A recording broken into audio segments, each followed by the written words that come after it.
For 8 heartbreaking days, Australian authorities searched through rugged bushland for 18-year-old Lily Hooper, a Sydney teenager who disappeared after setting out for a walk in a national park.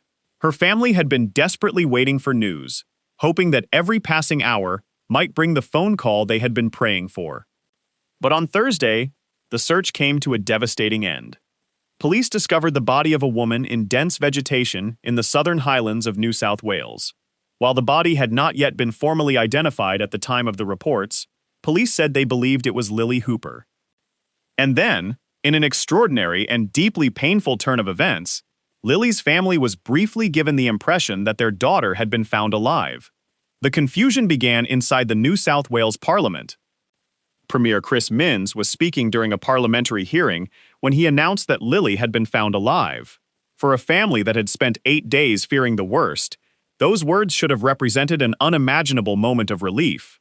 But only moments later, the statement was corrected. Minns told the hearing that he had made a mistake. Lily had not been found alive. Her body had been discovered. The teenager was dead. For her family, the emotional shock was almost impossible to imagine. They had spent more than a week living with uncertainty, hoping their daughter would somehow walk back home.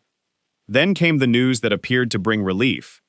And shortly afterward, that hope was taken away. Minns apologized to the committee and described the situation as devastating. He said he was profoundly sad for Lily's family and for everyone involved. The New South Wales Police Commissioner, Mal Lanyon, also issued an apology, saying he unreservedly apologized for the miscommunication. The tragedy has therefore become not only the story of a missing teenager whose life ended far too soon, but also a story about an extraordinary search effort, a devastated family, and a painful communication error that made an already unbearable situation even more difficult. To understand what happened, we have to go back to the beginning. On August 12th, Lily Hooper left her home in Sydney. She was 18 years old. Her plan was to go walking in a nearby national park.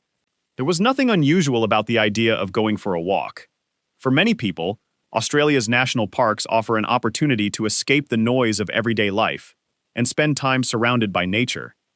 But the Australian bush can also be incredibly challenging. Trails can be steep. Vegetation can become extremely dense. Weather conditions can change. And once someone leaves a marked trail, finding them can become extraordinarily difficult. Lily's family expected her to return home.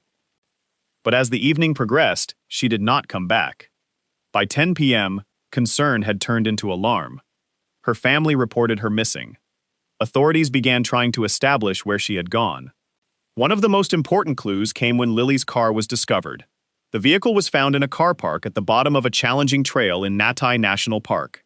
That discovery immediately focused attention on the surrounding bushland.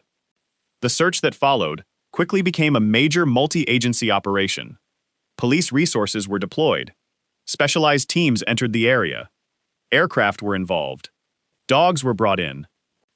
Mounted units and trail bike teams joined the effort. The rescue unit was involved. PolAir supported the search from above. The Rural Fire Service and National Parks and Wildlife Service also assisted. And almost 100 members of the Australian Defence Force were involved in the operation. For 8 days, search teams worked through difficult terrain, trying to locate the missing teenager. Imagine what those days were like for Lily's family.